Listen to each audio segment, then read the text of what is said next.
Hello, I'm Toycat and welcome back to another second channel video. This is where I live, which technically makes me a European, and today I'd love to give you some fun facts about my continent that you might not have known before. I want to share them with you across 5 separate categories because I think there is so much to go into, given that Europe is famous for its history, or maybe its strange geography, but then also people know that we have very generous paid leave right, but also you might know about a dodgy country or two that's in Europe. We have some of the world's strangest governments, but also I think the best place to start would be with the number of tiny countries that we actually have in this place. So this is the continent that has the largest number of small countries, not trying to measure small in any objective way, but when you measure by micronations. Micronations are about the size of a city, and I think that's being generous, if not a lot smaller, because San Marino, for example, is the size of a large town if we're being real with ourselves, and it is a fully sovereign nation that exists fully surrounded by Italy.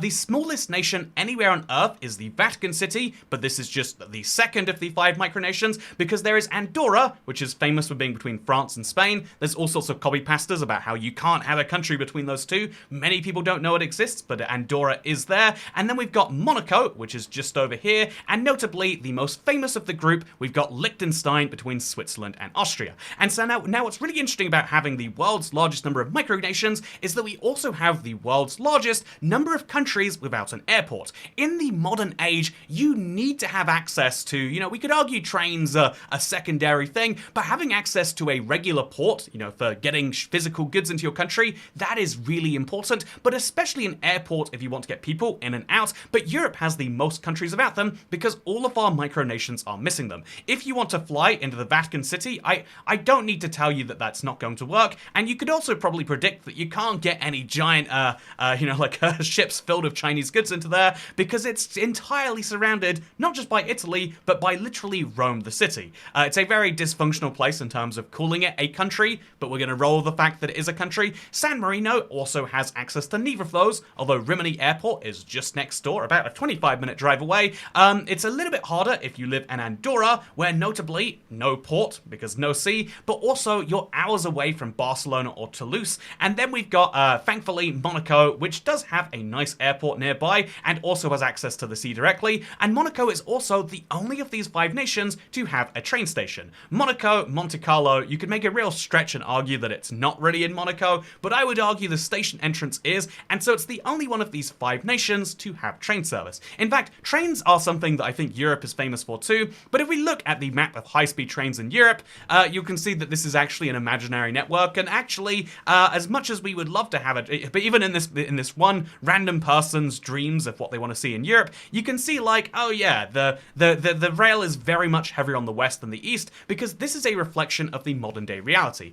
There are lots of train lines in Europe, but when it comes to high speed, which is I think what most people picture, like a train that can go faster than a car, and so you would be silly not to take it. Driving from Edinburgh to London takes 8 hours on a vehicle, or it takes 4 on the train. Therefore, most people take that train, or in reality fly because it's often cheaper. But you get the idea that this is the types of trains that people love to take, and they're actually very, very, very Western Europe heavy. You can see that there is one high-speed line here in Poland. There's one in Russia. There's a few in Finland, but sort of. And even these are all actually high-ish speed lines, which is to say they go fast, but not vroom fast, if you want me to use the technical terminology. Anyway, so what's notable about this is that, Europe has a lot of rail lines and high-speed rail lines, but they're very centered in the west with the 5 biggest countries, the UK, Germany, France, Spain, and Italy. And if you want, as a little bit of a train nerd, I can't help but share this in the video too,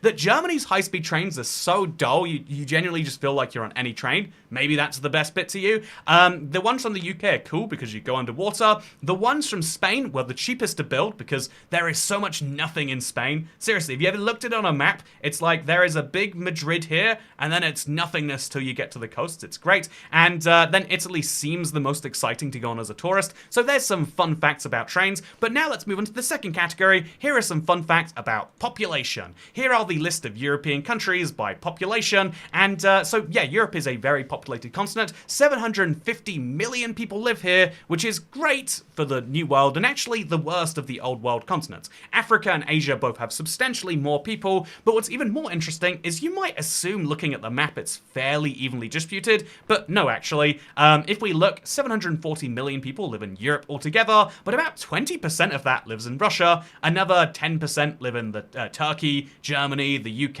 and France. And so you get about just under 60% of the continent's population living in just 5 nations. We have so many countries, but by the time you get to the bottom of this list, you start to really be stretching the definition. And so, as a fun fact, this is why you can't say you're visiting Europe, because, you know, first of all, there's a lot of countries here, but second of all, the population isn't really evenly divided. So if you go to Iceland, you've gone to the part of Europe where literally, just to confirm where they are on this list, by the way, Iceland is all the way down here, barely scraping above the micro-countries. Some people consider Malta a micro-country, and so make a fun argument of that if you want to. But Iceland has 398,000 people, which is not just less than 1%, it's less than 0.1%, right? 0.05% of Europeans have been to where you might have gone on a fun holiday, and a similar thing is true for Cyprus, which just also as a fun note here, the Wikipedia article for countries in Europe lists Kazakhstan here, which, you know, really debatably, we're really pushing the definition of transcontinental,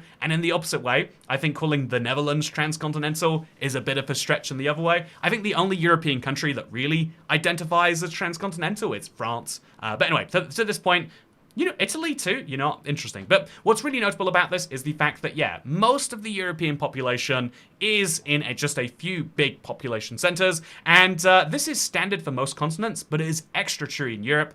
Also, it means that, yeah, basically everyone in Europe lives over here, or they live like over here, if you want to really simplify that down. And then there's a bunch of people in between, which therefore means that we fit that fun definition of like, this is how Australia works. Everyone's on the east or the west, and very few in between. This is how the United States and Canada both work. Everyone lives in this little bubble, or they live in this little bubble. Anyway, it's really interesting if you ask me. But you know what else is really interesting? It's true for South America too. We love to live by the sea, which is one of the fun things we'll come back to with geography. But yeah, let's come next into the next fact here, because Europe does have, I think a lot of people want to know when they look at Europe, which of these countries are dodgy? You know, mate, which of these countries would you not trust the leader of right now? And I think a lot of people point at Russia, but for the purpose of this, we're going to say that Russia and Turkey are both not European. They are both Russian and Turkish leaders are always a fun time in their own way. But if we draw the borders there, you might say, oh yeah, Europe is filled with friendly nations that are all on great terms. And a lot of people would immediately point at countries like Hungary, which tend to have right-leaning governments by European standards, and tend to be quite anti-EU in these different ways. But in reality, I think there are only really 2 countries in Europe which don't get along with the rest. We have Belarus, which is known as Europe's last dictatorship. I just have to bring this up every time. It's the funniest thing. A BBC journalist goes there to like talk to him about like, you know, there was no serious opposition and you didn't let them run. And the response from the president of Belarus was, don't overdo it, which is the most like Eastern European dictator thing you can say, right? But anyway, thankfully, Steve Rosenberg, the guy who said that, is in fact still alive. So he didn't overdo it too much, or they haven't got to him yet. But then, yeah, interestingly, that's Belarus. And then the other one is Serbia. Serbia is at this kind of crossroads where it's kind of deciding between like, well, the West or the not West, right? You know, Europeans. So Serbia is the biggest country, which is the holdover of the former Yugoslav Republic of... No, they are just the former Yugoslav Republic. But Yugoslavia was the country which used to rule all of this area here, and it fell apart due to ethnic tensions, so much so that when you talk about Balkanization, you're talking about this idea that, like, yeah, the ethnic groups slowly pull themselves apart. They basically speak the same language. They are very similar people. They are all South Slavs. But however, they fell apart into their own different things now. And what's interesting about this is Serbia, kind of how Russia is the country which most views the missing of the USSR as a national tragedy. Serbia kind of sees this as a mistake. Like, man, we were so cool when we were one country, and so there were some wars during the dissolution of the USSR, of the Yugoslavia, but even more disastrously, Serbia then lost Kosovo in the eyes of the international community. So Kosovo is the one disputably country in Europe, because about 55% of UN members, and I think 85% of European countries, recognize Kosovo, but Serbia does not. So Serbia sees that they could join the Western world order or whatever, but that means giving up not just their link to all of their other territories, but also to part of what they see as their own territory. Or you could cozy up a little bit with the East, be that Russia, China, whoever else you're feeling, as long as they're not Western Europe and the North American, side of things. And if you cozy up with those people, maybe in exchange you get to keep those things. So Serbia is, whereas Belarus is full 2 feet in when it comes to, being pro-East and not pro-West, Serbia is at the crossroads where it's basically deciding. They have been one of the potential EU members for a very long time. 2025 was going to be the joining date. Now it's 2030. Who knows where it will be in the future? Will they decide to join or will they not? Serbia is the last country that is like a big unknown. And then you could argue to a much, much, much lesser extent, there's Albania, which, it's kind of like the Wild West when it comes to Europe in some ways. But we'll leave that to the side for now, and we'll say that there is the simpler explanation of which countries are dodgy or not. In general, Europe is a friendly place with friendly you generally, when we talk about this idea of like, oh yeah, which countries can you drink the tap water in, it usually corresponds to which countries you can trust the governments of, and you can drink the tap water in a decent percent of Europe. Not Ukraine though, just as a pro tip. I even like pre-war, I visited Ukraine, and it's one of the wildest spots, but I went there and the water came up my tap green, and I messaged my the person who ran the Airbnb, and they said, no, that seems pretty normal to us. And I'm sure that there is great tap water in some parts of the city, but yeah, apparently something to watch out for. I had the same warning in Serbia. They were like, yeah, everyone here can drink the tap water, but if foreigners drink it, they get the what's the polite word for the runs for a few days. So yeah, I didn't drink it. Maybe it was just a prank. Maybe that's what water salespeople in Belgrade just say to get me to buy, their very, very cheap bottles of water. Anyway, with that, do you want to see Belgrade? While we're here anyway, right? Next up, let's talk about Europe's cursed demographics. This is something which is, I think, the biggest actual issue for the continent. Like, ultimately, there are some big concerns about unity and what direction, in terms of politics and stuff it goes in. But I think I think there is a big, big problem when it comes to, right now, Europe's population pyramid looks like this. Why is this concerning? Because the largest single age cohort in Europe is people between the age of 35 to 39. I think I'm at the very tail end of this, being in this last group of the big boom, and every group that is younger than me has gotten smaller than the one before it, with a tiny exception there. But as Europeans, this is a very, very dire situation to be in, because it means that slowly the population, which has been increasing for, literally, it used to be 500 million, now it's 750 million almost, it's going to decrease back down to those levels. Now, this is a problem because a lot of productivity requires people in the year 2025, and so having fewer people is bad, and that's why countries which are on the up and up have a ridiculous population pyramid, one that actually causes huge amounts of concern, whereas, a population pyramid like this is still pretty bad. Something like this is growth, but on the slower end. And something like this is probably close to desirable. Having a large number of people who are working age, and then suddenly when they stop becoming working age, they disappear for some reason. Who's to say where? Maybe they die, maybe they're going to Florida. Whatever's happening to them, that is the ideal world. But Europe has to work out this struggle. And the easiest answer is immigration, but that's that leads us into a different video altogether. Next up, I want to talk about the European interesting. It's a world. So this is the map of vacation days around the world based on every country, how many they give you as a mandatory right. And so Europe is famous for this, mostly with North Americans who get. What is that? 0 on the. Let's find out on the scale. So Canadians get, I think it's 6 to 10 days. Americans get 0 days, and Mexicans get 11 to 15 days. So if you live in North America, you probably look at 23 to 28 days as being heresy, and Europeans are most famous for this. But I actually checked, and the highest number of total paid leave, assuming a 5-day work week, is actually Iran, followed by Kiribati. And so if you've ever wondered why there's not much happening on Kiribati, now we know why. And then it's Andorra, which is European, but then it's Africa, Asia, Middle East, etc., etc., etc. So yeah, fun fact, Europe does not have the most holiday anywhere in the world. And also a fun fact I guess we should mention is the idea that most people who live in, even I think it's really notable that even if you're quite right wing and you live in one of these countries, you don't want to roll back vacation days. So yeah, first of all, this is only if you work in a job. If you are self-employed like me, you do not get these at all. And so as someone who is self-employed, I can make the point that the way it actually works, with mandatory paid leave, is that you don't pay people. When I was like 8, I thought that was heresy. My mother explained to me like, oh yeah, I just get paid time off work. And I was like, wait, you're getting paid not to be there? She was like, yeah, how would people go on holiday otherwise? And it's like, but surely you could take the money from when you're at work and spend that when you're not at work.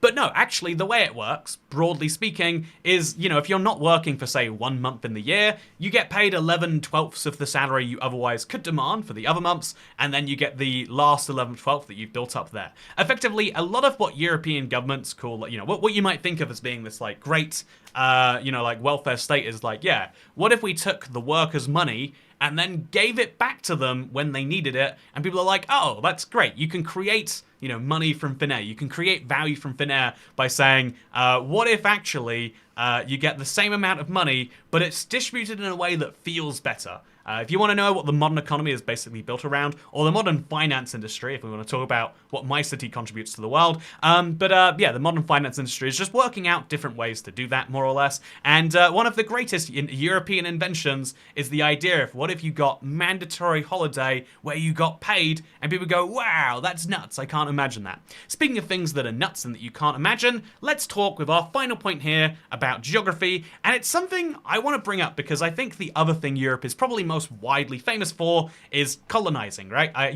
The reason when we look at the trans-European countries, the reason we have so many transcontinental countries is because these countries went out and took bits from the world, right? Not Azerbaijan or Kazakhstan, you guys are chill, but when we're talking about the idea that France exists over in the South Pacific, that's not some crazy coincidence. That's because there were people in the South Pacific and France took them over, right?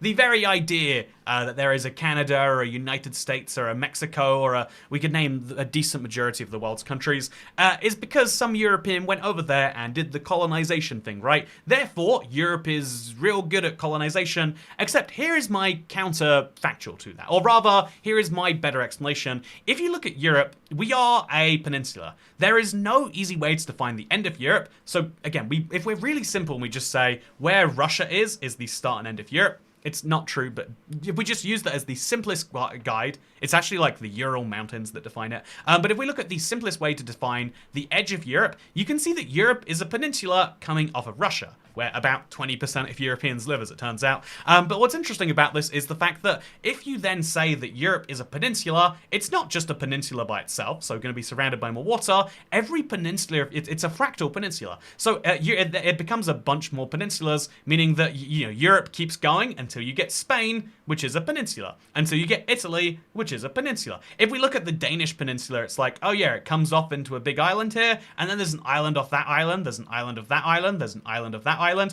Even, the UK is a very big island, but then there's an island coming off to the left of it, and an island to the north of it, and to the right of it, and each of those islands, I learned about, there's this Irish island, I think it's this one right here, that actually people live in. Inish Boffin?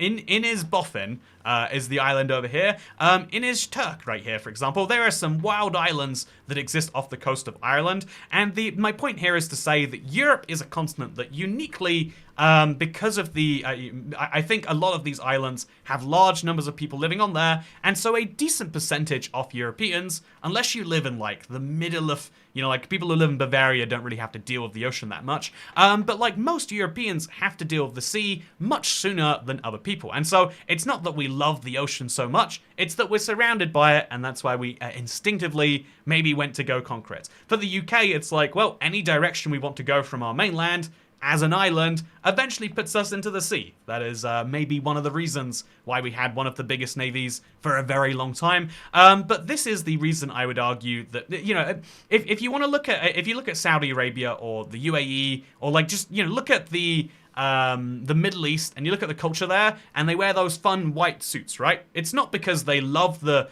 heat and they love the sand, and it's like, no, they live but when you live with that terrain, you adapt to it. You adapt not just what you wear, you adapt your behavior, And the same is true for Europe. Europe is the most seabound continent. I mean, look at this. Like, look at the amount of water here. We are the continent which is surrounded by the most water that then has actually usable land. It's not that we have islands that are like this in the middle of nowhere that no one has ever lived on. Europe is filled with lots of islands that are actually habitable. And so if you ever want to go on a fun Google Maps rabbit dive, you're not sticking with it. Just look into any European country and find the number of islands they have, and then find the number of islands off the coast of that island, and then so on and so forth. You can do it forever, and it will blow your mind just how island-filled Europe is, because Europe is perhaps, if I could go for one last hot take here, Europe is the least continent.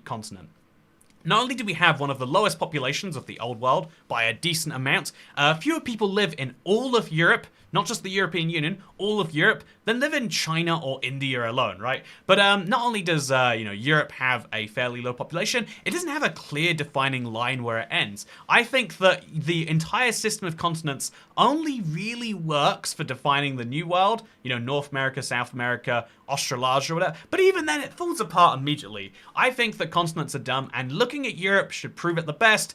What being European means is apparently having some extra friendly holiday time, having some a crisis of demographics, having some questionable leaders here or there dotted around the place, and having some trains, I guess. And is that enough of an identity for a continent? Well, you be the judge. For now, I hope you all enjoyed this video. If you're curious, it came from YouTube itself. So YouTube Analytics will tell you, look, I earned $8.85 less than usual this month. Absolutely disastrous. But it'll also tell me what it thinks my subscribers would like to watch.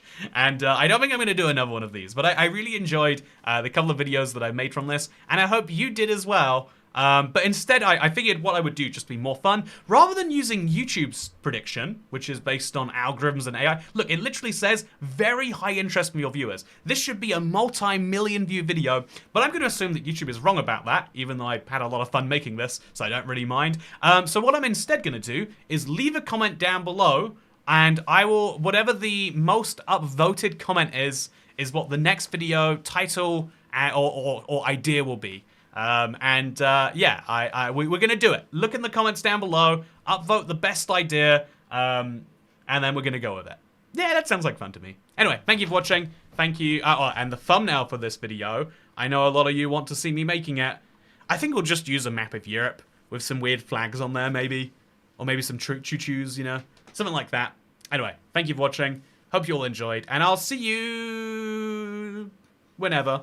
Because, as always, this is the lowest quality channel on YouTube, and second channel, don't care. Goodbye.